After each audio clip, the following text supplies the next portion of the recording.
औज़ुबिल्लाहिमिनश्शैतानिर्रजीम बिस्मिल्लाहिर्रहमानिर्रहीम। मैं हूँ इमरान गफूर और आप देख रहे हैं मेरा YouTube channel knowledge world forum. अगर आप जेई एई या एएम इलेक्ट्रिकल के लिए तैयारी कर रहे हैं तो मैं लाया हूँ आपके लिए 30 most important MCQs complete solution के साथ। अब हम शुरू करते हैं क्वेश्चन नंबर 30 से, जो कि लेक्चर 5 में डिस्कस किया था, लेकिन इसमें कुछ मिस्टेक थी जिस वजह से मैं आपको दोबारा सोल्यूशन करवाता हूँ। तो ये क्वेश्चन नंबर 30 है। A piece of aluminum wire is stretched to reduce its diameter to half of its original value. Its resistance will become। कहता है कि एक एलुमिनियम वायर है, उसको स्ट्रेच करते हैं और उसका डायमीटर हाफ हो जाता है उसकी ओरिजिनल वैल्यू से, तो उसकी रेजिस्टेंस क्या हो जाती है। अब हम इसका सोल्यूशन देखते हैं। इसमें हम कहते हैं कि R1 जो है वो है हमारे पास रो L1 ओवर A1, ये इसको इक्वेशन नंबर 1 कहते हैं, और R2 क्या है रो L2 ओवर A2। अब हम इक्वेशन 2 को डिवाइड करते हैं इक्वेशन 1 से, तो R2 divided by R1, R2 का है rho L2 over A2 divided by rho L1 over A1 is equal to. अब रो दोनों की सेम इसलिए हमने लिया क्योंकि सेम मटेरियल है, तो रो दोनों की क्या होगी, सेम होगी। रो L2 ओवर A2 और ये ऊपर जाके क्या हो जाएगा A1 ओवर रो L1, यहाँ से रो और रो कैंसिल हो जाएगा, तो R2 ओवर R1 आ जाएगा हमारे पास L2 over L1 into A1 over A2। इसको इक्वेशन नंबर 3 कह देते हैं। अब आपको पता है जो क्वेश्चन की जो कंडीशन है उसके मुताबिक जो हमारे पास वॉल्यूम है, हम डायामीटर को रिड्यूस कर रहे हैं, डायमीटर को रिड्यूस करते हैं तो लेंथ क्या हो जाती है, इंक्रीज हो जाएगी। लेंथ इंक्रीज होगी यानी उसका जो ओवरऑल जो वॉल्यूम है वो क्या रहेगा, सेम रहेगा। तो इसको हम लिख सकते हैं A1 L1 is equal to A2 L2, यानी volume before and volume after, ये दोनों क्या होंगे, आपस में इक्वल होंगे। इसको हम इस तरह से लिख सकते हैं L1 A1 is equal to L2 into L2 की जगह हम A2 की जगह क्या लिख लेंगे, A2 किसके बराबर होगा, A1 बाई 4 के बराबर होगा, क्योंकि अगर जब हम डायामीटर को, एरिया होता है हमारे पास पाई आर स्क्वायर के इक्वल होता है, और जब डायामीटर को हाफ करेंगे तो डायामीटर के स्क्वायर की वजह से जो एरिया होगा वो कितने टाइम जो है वो रिड्यूस हो जाएगा, 4 टाइम रिड्यूस हो जाएगा। और जब एरिया 4 टाइम रिड्यूस होगा तो लेंथ उसकी कितने टाइम बढ़ जाएगी, 4 टाइम लेंथ बढ़ जाएगी। ये वैल्यूज़ अब हम क्या करते हैं, इसमें पुट करते हैं। R2 ओवर R1 इस इक्वेशन में हम पुट करते हैं ये वाली values. R2 over R1 is equal to L2 है तो L2 की जगह क्या लिखेंगे, 4L1 divided by L1 into A1 over A2। A2 की वैल्यू पुट करेंगे यहाँ पे A1 by 4, A1 by 4, A1 और A1 कैंसिल, L1 और L1 कैंसिल, तो 4 और ये 1 ओवर 4, ये क्या हो जाएगा, ऊपर जाके क्या हो जाएगा 4 इंटू 4 क्या हो जाएगा 16, R2 is equal to 16 R1। तो कितने टाइम्स इंक्रीज हो जाएगी उसकी रेजिस्टेंस, 16 टाइम्स उसकी जो रेजिस्टेंस है वो क्या हो जाएगी, इंक्रीज हो जाएगी। अब हम क्वेश्चन नंबर 61 से स्टार्ट लेंगे। क्वेश्चन नंबर 61 है कि what voltage drop will be there across a 1 kilowatt electric heater whose resistance when hot is 40 ohm. कहता है कि वोल्टेज ड्रॉप हमने फाइंड करना है, एक 1 किलोवाट का हीटर है उसके अक्रॉस हमने वोल्टेज ड्रॉप फाइंड करना है जब उसकी हॉट रेजिस्टेंस क्या होगी, 40 ओम होगी। तो इसका हम सोल्यूशन देख लेते हैं। इसका सोल्यूशन देख लेते हैं हम 61, ये 61। तो इसमें पावर दी हुई है 1 किलोवाट, तो 1 किलोवाट को हम लिख सकते हैं 1000 वाट, और रेजिस्टेंस दी हुई है 40। हमने फाइंड करना है वोल्टेज ड्रॉप V फाइंड करना है। हमें पता है कि P किसके बराबर होता है, V स्क्वायर ओवर R के बराबर, V स्क्वायर ओवर R होता है। तो यहाँ से V स्क्वायर निकालें तो V square is equal to PR, तो V निकालेंगे तो ये स्क्वायर है तो दूसरी साइड पे जाके क्या हो जाएगा, स्क्वायर रूट हो जाएगा। तो अब V is equal to under root P R के बराबर, V is equal to under root P R. V is equal to P की जगह उसकी वैल्यू पुट करें 1000, R की जगह उसकी वैल्यू पुट करें तो V क्या आ जाएगा, 200 वोल्ट आ जाएगा। ये इसका जो ऑप्शन नंबर 4 हो जाएगा, ऑप्शन नंबर 4। अब क्वेश्चन नंबर 62 है, resistance R1 dissipates the power P when connected to a certain generator. If resistance R2 is put in series with R1 then the power dissipated by R1। कहता है कि एक register है R1 जो power P dissipate करता है और इसको एक जनरेटर के अक्रॉस में हमने कनेक्ट किया हुआ है, और अगर रेजिस्टेंस R2 उसके सीरीज में पुट कर देते हैं R1 के तो उसकी पावर क्या होगी। तो इसका सोल्यूशन देख लेते हैं हम। ये कंडीशन दी हुई है। पहली कंडीशन ये है कि जनरेटर के अक्रॉस हमने रेजिस्टेंस R1 कनेक्ट की हुई है और इसमें करंट I1 फ्लो कर रहा है और ये I फ्लो कर रहा है और वोल्टेज इसके अक्रॉस क्या है, B है। आपको पता है P किसके बराबर होता है, I स्क्वायर R1 के बराबर होता है। P is equal to I किसके बराबर होता है, V ओवर R। तो ये हो जाएगा V स्क्वायर ओवर R1 का स्क्वायर। R1 और R1 का स्क्वायर कैंसिल होंगे तो P किसके बराबर होगा, V स्क्वायर ओवर R1। और इसी तरह से अब हम इसको क्या कर लेते हैं कि इसके अक्रॉस में R1 के अक्रॉस में हम एक सीरीज में एक रजिस्टर ऐड कर देते हैं R2, जो क्वेश्चन में कह रहा है कि R2 उसके सीरीज में जब रजिस्टर कनेक्ट करेंगे तो उसकी पावर क्या होगी। तो पावर हो जाएगी हमारे पास P equal to I square R1। अब यहाँ से I निकालेंगे। I होता है हमारे पास V ओवर R, लेकिन यहाँ पे R क्या है, R1 ओवर R2। तो I स्क्वायर है तो ये हमारे पास I स्क्वायर किसके बराबर आ जाएगा, V square over R1 plus R2 का स्क्वायर इंटू R1। अब अगर आप डिनोमिनेटर में देखें, इसके डिनोमिनेटर में अगर आप देखें तो R1 प्लस R2 है, यहाँ पे सिर्फ इसके क्या है, R1 है। अब इसका डिनोमिनेटर क्या हो गया, इंक्रीज हो गया। इसका डिनोमिनेटर इंक्रीज होगा तो इसका मतलब है पावर क्या होगी, डिक्रीज होगी। पावर क्या होगी, डिक्रीज होगी। तो पावर क्या होगी, decreases. Option number 1, power decreases. फिर उसके बाद कहता है कि in case of liquid ohm law fully obeyed partially obeyed there is no relation between current and potential difference none of the above. अब आपको पता है कि ओहम लॉ में क्या होता है कि वोल्टेज और ओहम लॉ में ये होता है कि वोल्टेज और करंट क्या होते हैं, डायरेक्टली प्रोपोर्शनल होते हैं और इनके दरमियान जो ग्राफ आता है वो क्या आता है, स्ट्रेट लाइन आता है। लेकिन लिक्विड के केस में कुछ टाइम तक तो आप कह सकते हैं कि आप जब वोल्टेज बढ़ाएंगे तो करंट बढ़ता जाएगा, लेकिन उसके बाद मज़ीद वोल्टेज बढ़ाने से करंट इंक्रीज नहीं होगा। इसका मतलब है कि इसका जो ऑप्शन होगा तो ये पार्शली ओबेड आ जाएगा इसका ओहम लॉ। फिर उसके बाद क्वेश्चन नंबर 64 है, two electric bells rated for same voltage है पावर्स ऑफ 200 वाट और 100 watt if their resistances are respectively R1 and R2।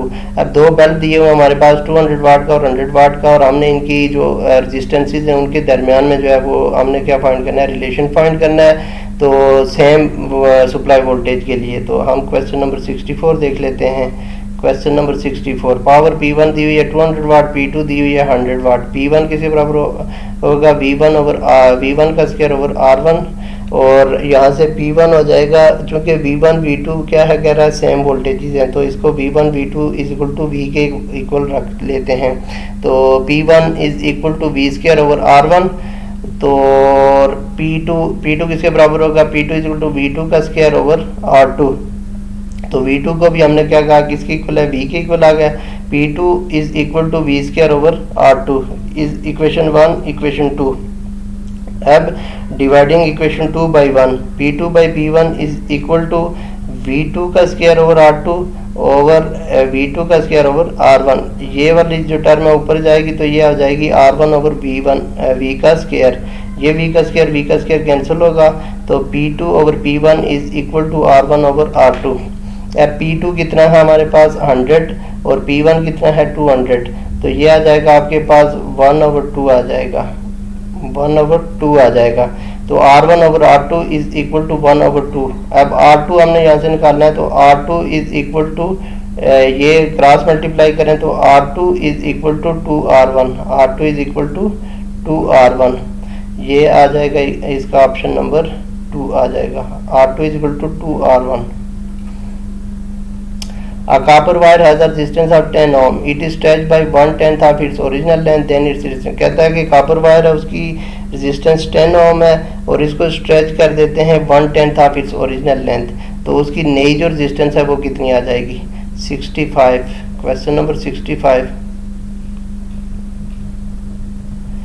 अब हमारे पास R1 10 ओम है और R2 कितना है हमने फाइंड करना है। हमें पता है फार्मूला क्या होता है, R2 is equal to N square R1, और N क्या होता है, L2 बाई L1 होता है या A1 बाई A2 होता है। ये जो N है तो इसको हम लिख सकते हैं, हमने L2 फाइंड करना है कि L2 क्या होगा, L2 क्या है कि L1 plus 1/10 of L1। L2 क्या होगा कि जो उसकी जो नई लेंथ है वो कहता है कि उसकी जो ओरिजिनल लेंथ है उससे जो है वो हमने 1/10 इंक्रीज की है।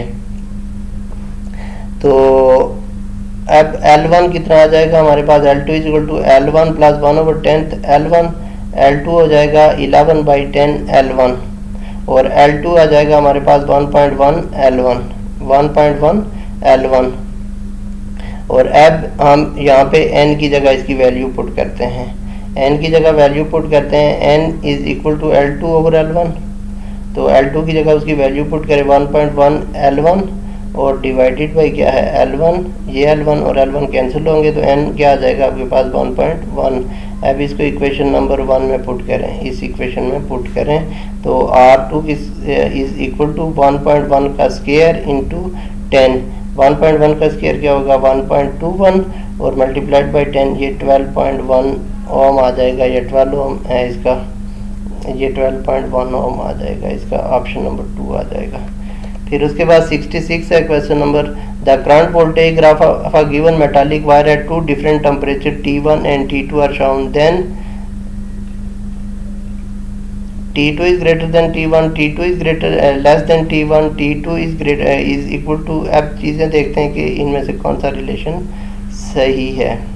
अब देखें ये हमारे पास दो टेम्परेचर हैं, ये वोल्टेज टेम्परेचर वोल्टेज और करंट के दरमियान ग्राफ ड्रा किया हुआ है। अब अगर T2 के ऊपर देखें तो जो वोल्टेज है और जो करंट है वो कम है और T1 के ऊपर करंट क्या है ज़्यादा है। T2 के ऊपर करंट कम है तो इसका मतलब है कि T2 के ऊपर जो रेजिस्टेंस है वो क्या है ज़्यादा है। रेजिस्टेंस ज़्यादा है तो इसका मतलब क्या है, करंट कम है तो रेजिस्टेंस ज़्यादा है, रेजिस्टेंस ज़्यादा है तो इसका मतलब क्या है टेम्परेचर क्या है ज़्यादा है। For metallic conductor temperature increases resistance will increase, so more resistance mean more temperature. तो T2 के ऊपर रेजिस्टेंस ज़्यादा है तो इसका मतलब है कि टेम्परेचर भी क्या होगा ज़्यादा होगा। तो इस ये वाला option T2 is greater than T1, ये वाला ऑप्शन इसका क्या होगा सही होगा, ये वाला T2 is greater than T1। इसके बाद question number 67, 10 raised power 20 electrons each having a charge of 1.6 into 10 raised power minus 19 coulomb pass from a point x to point y in 0.1 second, the current flowing। तो हमने current find करना है इसका 67 में। तो number of electron दिए हुआ है 10 की raise power 20 electron, e charge on each electron दिया हुआ है, टी दिया हुआ है। अब आपको पता है कि I is equal to Q over T, Q किसके बराबर होता है एन ई के बराबर होता है और टी यहाँ पे पुट कर दें। तो अब इनकी वैल्यूज पुट कर दें, एन की वैल्यू पुट करें, ई की वैल्यू पुट करें और टेम्परेचर की टाइम की वैल्यू पुट करें। ये सारी वैल्यूज पुट करेंगे तो आई आपके बराबर आएगा 160 एम्पेयर और इसका ऑप्शन नंबर 3 67 और ये आ जाएगा इसका ऑप्शन नंबर 3। 68 आ जाएगा, no current flows between two charge bodies if they have same capacity potential. आपको पता है कि जब भी दो बॉडीज के दरमियान पोटेंशियल सेम हो जाएगा तो करंट फ्लो नहीं करेगा। करंट फ्लो करने के लिए ज़रूरी है कि उनके दरमियान क्या हो पोटेंशियल डिफरेंस हो, तो ये पोटेंशियल होगा। क्वेश्चन नंबर 69 है, carbon electrode has a resistance of 0.12 ohm at 20 degree centigrade. Carbon electrode है उसकी रेजिस्टेंस है 20 डिग्री सेंटीग्रेड के ऊपर 0.125 ओम और टेम्परेचर कोएफिशिएंट है -0.0005 at 20 degree centigrade. What will be the resistance of electrode at 85 degree. तो बहुत ही सिंपल क्वेश्चन है ये। 69 इसका सोल्यूशन देख लेते हैं। 69 R20 दिया हुआ है, रेजिस्टेंस है 20 डिग्री सेंटीग्रेड दी हुई है 0.125 ओम और टेम्परेचर T1 दिया हुआ है 20 डिग्री सेंटीग्रेड और अल्फा दिया हुआ है -0.005 पर डिग्री सेंटीग्रेड और R85 हमने फाइंड करनी है और टेम्परेचर क्या होगा T2 85 डिग्री सेंटीग्रेड। हमारे पास फार्मूला होता है R2 is equal to R1 into 1 plus alpha T2 minus T1। तो चूँकि यहाँ पे R2 क्या है R85 है और R1 क्या है R20 है, तो ये वैल्यूज़ यहाँ पे उनकी वैल्यूज पुट कर लें। R85 is equal to R20 की जगह उसकी वैल्यू पुट करें इंटू 1 प्लस अल्फ़ा की जगह उसकी वैल्यू पर पुट करें -0.005 इंटू T2 और T1 की वैल्यूज पुट करें। इसको जब आप सॉल्व करेंगे तो R85 आपके पास आ जाएगा 0.121 ओहम और ये आ जाएगा 0.121 ओहम, ये आपके पास ऑप्शन नंबर 4 हो जाएगा। 70 है, the specific resistance of wire 1.1 metre long 0.4 mm diameter having resistance of 4.2 ohm will be. Specific resistance हमने फाइंड करनी है। एक वायर है, उसकी लेंथ है 1.1 मीटर लॉन्ग है और उसका डाया 0.4 mm है डायमीटर, और रेजिस्टेंस उसकी 4.2 है, और हमने स्पेसिफिक रेजिस्टेंस उसकी फाइंड करनी है। तो ये बहुत ही सिंपल क्वेश्चन है। लेंथ कितनी है 1.1 मीटर, डायमीटर 0.4, डायमीटर से हम रेडियस निकाल लेंगे। रेडियस क्या होता है d/2, तो 0.4/2, तो r आ जाएगा 0.2 mm। तो r होता है हमारे पास रो L/A, और यहाँ से रो निकाल लेंगे तो ये RA और L इधर जाके डिवाइड हो जाएगा। A किसके बराबर होता है हमारे पास, पाई r स्क्वायर के बराबर होता है। वैल्यूज पुट करें, रेजिस्टेंस की वैल्यू 4.2, पाई की वैल्यू 3.1415 और r की वैल्यू क्या है 0.2 mm है, तो 10⁻³ का स्क्वायर। ये सारी वैल्यूज़ हैं इनको, और नीचे L की वैल्यू 1.1 है। तो ये सारी वैल्यूज़ पुट करेंगे, जब आप इसको सॉल्व करेंगे तो रो आ जाएगा 48 × 10⁻⁸ ओम मीटर। इसका ऑप्शन नंबर 1 हो जाएगा। इसका option number 1। Which of the following is the best material for making connecting wires? Connecting wires बनाने के लिए हमें बेस्ट कंडक्टर चाहिए होता है। तो मैग्नीन ये क्या है, रजिस्टर बनाने के लिए यूज़ किया जाता है। कॉन्स्टेंटिन भी रजिस्टर बनाने के लिए यूज़ किया जाता है, और नाइक्रोम भी क्या किया जाता है, रजिस्टर बनाने के लिए यूज़ किया जाता है। तो एलिमेंट वगैरह बनाने के लिए यूज़ किया जाता है, रजिस्टिव एलिमेंट हीटर के लिए। तो इसका जो बेस्ट ऑप्शन है, चूँकि कॉपर कंडक्टर है, हमें कनेक्टिंग वायर में क्या चाहिए होता है, बेस्ट कंडक्टिविटी चाहिए होती है, तो इसको हम क्या कह सकते हैं, कॉपर। तो क्वेश्चन नंबर 72 है, the specific resistance of material of wire depends on. आपको पता है स्पेसिफिक रेजिस्टेंस दो चीज़ों पे डिपेंड करती है, एक होता है टेम्परेचर और दूसरा होता है मटेरियल। दो चीज़ों पे डिपेंड करती है। देखें, area of cross section, length, match, non of the above. तो यहाँ पे हमारे पास ऑप्शन क्या आ जाएगा, नॉन ऑफ द अबव, क्योंकि यहाँ पे टेम्परेचर भी नहीं है और मटेरियल भी नहीं है। Ampere second is the unit of. आपको पता है चार्ज किसके बराबर होता है, ampere I/T, current into time. तो करंट की यूनिट क्या होती है, एम्पेयर, और टाइम की क्या होती है, सेकंड। एम्पेयर सेकंड किसकी यूनिट है, चार्ज की यूनिट है। किसकी यूनिट है, चार्ज की यूनिट है। फिर उसके बाद 74 है, the percentage by which the incandescence of lamp decreases due to the drop of current by 3%। कि जब लैम्प का जो करंट है वो 3% अगर कम करें तो उसकी जो रोशनी है या इनकैंडेसेंस है वो कितनी कम होगी, वो परसेंटेज हमने फाइंड करनी है। तो क्वेश्चन नंबर 74, क्वेश्चन नंबर 74, आपको पता है पावर किसके बराबर होती है, I²R के। अब I डिक्रीज हो रहा है 3%, I किसके कितना डिक्रीज हो रहा है, 3%। तो P कितना डिक्रीज होगा, क्योंकि I क्या है, I का स्क्वायर है ना। 3% डिक्रीज हो रहा है, 3% का डिक्रीज होने का मतलब ये है कि 97% रह गया, यानी 100% से कितना रह गया, 97%। और 97% को हम क्या लिख सकते हैं, 0.97। तो I², चूँकि पावर में I² है तो हमने I² फाइंड करना है, तो 0.97 इंटू 0.97 ये कितना हो जाएगा, 0.941। यानी जो पावर है आपकी वो कितनी हो जाएगी, 0.941 हो जाएगी। चूँकि R तो कांस्टेंट है ना, तो हम करंट के हिसाब से इसको देखते हैं। P' जो है वो हो जाएगी 0.941 ऑफ R। तो अब डिक्रीज हम फाइंड करेंगे, तो डिक्रीज फाइंड करने के लिए हम P minus P' over P' करेंगे। तो ओरिजिनल अगर 1 है तो जो डिक्रीज पावर कितनी हो जाएगी, 0.941, और डिवाइडेड बाय 0.941। इनको जब सॉल्व करेंगे तो ये आपके पास आ जाएगा 0.06, और इसको 100 से मल्टीप्लाई करेंगे तो ये 6% आ जाएगा। ऑप्शन नंबर 1 6% आ जाएगा, option number 1। 75, what will be the resistance value corresponding to, ये कलर कोड दिया हुआ है, कहता है कि इसकी रेजिस्टेंस वैल्यू फाइंड करें। तो अब देखते हैं, फाइंड कर लेते हैं। सबसे पहले कलर कोड लिख लेते हैं हम, BB रॉय, ग्रोज, ब्रिटेन, वेया, जर्मनी, वेस्ट, ये हमने लिख लिया, और इसकी साथ साथ वैल्यूज़ भी लिख ली। सिंपल ये लिख के उसके बाद हमने कलर लिखे, येलो, वायलेट, ऑरेंज और सिल्वर। येलो का देखें आप कितना है, येलो का यहाँ से देखें तो 4 है, पहला डिजिट, पहला बैंड, पहला डिजिट। दूसरा उसके बाद वायलेट है, violet second band, second digit, तो 7 लिख लें यहाँ पे। और थर्ड बैंड जो होता है वो किसको शो करता है, एक्सपोनेंट को शो करता है। तो यहाँ पे थर्ड बैंड ऑरेंज है, तो ऑरेंज को देखें कितना है, 3 है, तो 10⁻³ लिख लेंगे। और प्लस माइनस सिल्वर है तो 10%, आपको पता है सिल्वर हो तो 10%, गोल्ड हो तो 5%, कुछ भी ना हो तो 20%। तो ये कितना आ जाएगा, 47 किलो ओम प्लस माइनस 10%। तो इसका ऑप्शन नंबर ये क्या आ जाएगा 47 ऑप्शन नंबर 1 आ जाएगा। 7 what will be the resistance value corresponding to, एक और कलर कोड दिया हुआ है, उसकी रेजिस्टेंस हमने फाइंड करनी है। एक और कलर कोड दिया हुआ है ब्राउन, ब्लैक, रेड और नन। ब्राउन का देखें क्या आ जाएगा, ब्राउन का होगा 1, ब्लैक ब्राउन का होगा 1, दूसरा कितना है ब्लैक है, ब्लैक का क्या होगा 0, और फिर रेड है तो रेड का कितना होगा 10 की रेज़ पावर 2, और प्लस माइनस नन है तो क्या लिखेंगे 20%। 1 किलो ओम प्लस माइनस क्या होगा 20%। ठीक, किलो कैसे हो जाएगा 2 0 ये और एक ये 3 0 किलो ओम। फिर उसके बाद है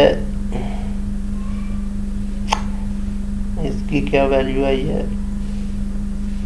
1 किलो 76, ये 1 kilo plus minus. Two resistors A and B have resistances R and RB respectively, with R is less than RB. The resistances of their materials are rho A and rho B. तो then row is कह रहा है कि इनमें से कौन सा option सही होगा। तो रो के लिए ज़रूरी है कि हमारे पास टेम्परेचर और उसका मटेरियल का पता हो। तो यहाँ पे ना इसने मटेरियल और ना ही टेम्परेचर की कोई इंफॉर्मेशन दी है, लिहाजा इसको हम क्या कहेंगे इंफॉर्मेशन इनसफिशेंट। फिर उसके बाद 78 है, as the temperature of metallic resistor is increase the product of its resistivity and conductivity. आपको पता है रेजिस्टिविटी और कंडक्टिविटी एक दूसरे का क्या है, कंडक्टिविटी इज इक्वल टू 1/ρ। अब यहाँ से इनको मल्टीप्लाई करें तो ये rho sigma rho is equal to 1, यानी कांस्टेंट की इक्वल, यानी टेम्परेचर जब बढ़ाएंगे तो आपकी रेजिस्टिविटी क्या होगी इंक्रीज करेगी। रेजिस्टिविटी इंक्रीज करेगी तो यहाँ से कंडक्टिविटी क्या होगी डिक्रीज होगी। तो इसका मतलब है कि एक चीज़ जितनी बढ़ेगी दूसरी उतनी कम हो जाएगी। तो इनका जो प्रोडक्ट है वो क्या रहेगा कांस्टेंट रहेगा। इनका प्रोडक्ट क्या रहेगा कांस्टेंट रहेगा। ये 379 A resistor divides the 400 joule of thermal energy in 10 seconds when a current of 2 ampere is passed through it. The resistance of the resistor, हमने resistance कह रहा है कि 400 joule thermal energy 10 सेकेंड में क्या हो रही है डेवलप हो रही है एक रजिस्टर के अक्रॉस, और जब करंट कितना फ्लो कर रहा है 2 एम्पेयर। तो हमने क्या फाइंड करना है रेजिस्टेंस फाइंड करनी है रजिस्टर की। 79 देख लें, W कितना दिया हुआ है, एनर्जी कितनी है 400 जूल, T कितना है 10 सेकंड और I कितना है 2 एम्पेयर। हमने क्या फाइंड करनी है रेजिस्टेंस। आपको पता है पावर किसके बराबर होती है W/T। 400 डिवाइडेड बाई 10 क्या आ जाएगा 40 वाट। P इज इक्वल टू होता है I² R। तो यहाँ से R निकाल लें तो P/I²। तो यहाँ पे वैल्यूज पुट करें, P की वैल्यू 40, I की वैल्यू 2 का स्क्वायर कितना हो जाएगा 4, 10 ओम आ जाएगी। तो ऑप्शन नंबर क्या हो जाएगा 1, 10 ओम आ जाएगी option number 1। 80 an electron moves in a circle of radius 10 cm with a constant speed of 4 into 10 की raised power meter 4 into 10 की raised power 6 meter per second. The electric current at a point on the circle is, कहता है कि electron एक radius में circle में move कर रहा है जिसका रेडियस 10 सेंटीमीटर है और स्पीड से मूव कर रहा है। तो हमने करंट फाइंड करना है। तो इसका सोल्यूशन देख लें। एक इलेक्ट्रॉन है ये मूव कर रहा है इस सर्कल में, इसका रेडियस कितना है 10 सेंटीमीटर है, स्पीड के साथ मूव कर रहा है। चार्ज इलेक्ट्रॉन के ऊपर ये होता है, V स्पीड दी हुई है, E चार्ज ऑन इलेक्ट्रॉन दिया हुआ, रेडियस, ये सारी चीज़ें दी हुई हैं। आई हमने फाइंड करना है। सबसे पहले हमने नंबर ऑफ रेवोल्यूशन पर सेकंड फाइंड कर लेने हैं। तो इसका फार्मूला क्या होता है V/2πr। V की वैल्यू पुट करो और डिवाइडेड बाई 2 इंटू पाई और इंटू R की जगह उसकी वैल्यू पुट करो। ये सारी वैल्यूज पुट करेंगे तो नंबर ऑफ रेवोल्यूशन पर सेकंड आ जाएगा 2/पाई इंटू 10 की रेज़ पावर 7। अब करंट फाइंड करेंगे, करंट किसके बराबर होता है रेवोल्यूशन पर सेकंड इंटू चार्ज, ये जो इसकी मोशन है इंटू चार्ज, इसको मल्टीप्लाई करेंगे रेवोल्यूशन पर सेकंड और इंटू चार्ज। तो ये यहाँ पे वैल्यूज पुट करें 2/पाई इंटू 10 की रेज़ पावर 7 और चार्ज की वैल्यू पुट करें तो ये वैल्यू आ जाएगी 1 इंटू 10 की रेज़ पावर -12 एम्पेयर। तो ऑप्शन नंबर 1 आ जाएगा इसका, option number 1। Resistance of a human body is about, तो ये चार ऑप्शन दिए हुए हैं 200, 10 ओम, 1000 ओम 25 ओम। तो जो ह्यूमन बॉडी है उसकी रेजिस्टेंस वैसे बहुत ज़्यादा होती है, तकरीबन 100 किलो ओम तक उसकी रेजिस्टेंस होती है। लेकिन जब बॉडी जो है वो वेट हो जाती है तो एकदम ही उसकी रेजिस्टेंस क्या हो जाती है, डाउन हो जाती है, और वो कितने तक चली जाती है, 1000 ओम तक चली जाती है। तो यहाँ पे चूँकि ना वेट बॉडी का तो ड्राई बॉडी या वेट बॉडी का तो उसने नहीं दिया हुआ, लेकिन आम जो है रेजिस्टेंस होती है ह्यूमन बॉडी की वो होती है 100 किलो ओम। और जो है यहाँ पे उसने जो ऑप्शन दिया हुआ वो वेट बॉडी के लिए दिया हुआ है 1000 ओम। तो यहाँ पे आप इसका जो ऑप्शन नंबर 3 है वो आप इसका टिक कर सकते हैं। The filament of an electric bulb is made of. तो जो इलेक्ट्रिक बल्ब है उसका फिलामेंट बना होता है, आपको सबको पता है किसका बना होता है, टंगस्टन का बना होता है। तो hot resistance of electric bulb filament is higher than its cold resistance because the temperature coefficient of filament is positive. यानी आर्ट रेजिस्टेंस का मतलब ये है कि उसका जब टेम्परेचर बढ़ता है तो उसकी जो रेजिस्टेंस होती है उसकी जो कोल्ड रेजिस्टेंस से ज़्यादा होती है। इसका मतलब ये आपको पता है कि जो जो टेम्परेचर बढ़ाएं और रेजिस्टेंस भी बढ़े तो उसका मतलब क्या होता है कि टेम्परेचर कोएफिशिएंट क्या है, पॉजिटिव है। तो इसका क्या होगा, पॉजिटिव। फिर उसके बाद 84 है, nichrome wire uses a heater coil has a resistance of 202 ohm per metre for a heater of 1 kilowatt at 200 volt the length of wire. हमने लेंथ ऑफ वायर फाइंड करनी है। तो इसका देख लें, रेजिस्टेंस पर मीटर कितनी दी हुई है, 2 ओम पर मीटर। पावर हमारे पास है 1 किलोवाट और वोल्टेज है 200 वोल्ट, और हमने लेंथ फाइंड करनी है इसकी फिलामेंट की। तो आपको पता है P किसके बराबर होता है, V स्क्वायर ओवर R, और यहाँ से R निकालें तो V square over P। V हमारे पास गिवन है कितना है, 200 का स्क्वायर और डिवाइडेड बाई P है 1000। तो ये वैल्यूज़ यहाँ पे पुट करेंगे तो ये इसकी जो रेजिस्टेंस है टोटल कितनी आ जाएगी, 40 ओम आ जाएगी। अब यहाँ से 2 ओम रेजिस्टेंस के लिए कितनी लेंथ है, 2 ओम पर मीटर। 1 मीटर के लिए कितनी रेजिस्टेंस है, 2 ओम, और 1 ओम के लिए कितनी लेंथ हो जाएगी, 1/2 हो जाएगी। और 40 ओम के लिए कितनी हो जाएगी, 40 मल्टीप्लाइड बाई 1/2, 20 मीटर आ जाएगा। ये क्या हो जाएगा, 20 मीटर आ जाएगा इसका जो आंसर है, 20 metre. When 1 volt is applied in a circuit, a current of 1 microampere flows through it. The conductance of the circuit, हमने कंडक्टेंस वोल्टेज दी हुई है, करंट दिया हुआ है, हमने कंडक्टेंस फाइंड करनी है। तो सिंपल है, हमारे पास वोल्टेज गिवन है, करंट गिवन है, तो जो कंडक्टेंस है वो रेसिप्रोकल होता है रेजिस्टेंस का। तो या फिर रेजिस्टेंस जो होती है V ओवर I के बराबर होती है, तो कंडक्टेंस किसके बराबर होगी, I ओवर B के बराबर होगी। तो conductance is equal to I over B। तो I की वैल्यू पुट करें 1 × 10 की रेज़ पावर -6, B की जगह इसकी वैल्यू पुट करें तो ये आ जाएगा कंडक्टेंस इज इक्वल टू 1 × 10 की रेज़ पावर -6 मोहो, या इसको कह सकते हैं सीमेंस। ये इसकी क्या होगी, यूनिट है कंडक्टेंस की। तो ये ऑप्शन नंबर 85 का ऑप्शन नंबर 1 आ जाएगा, 85।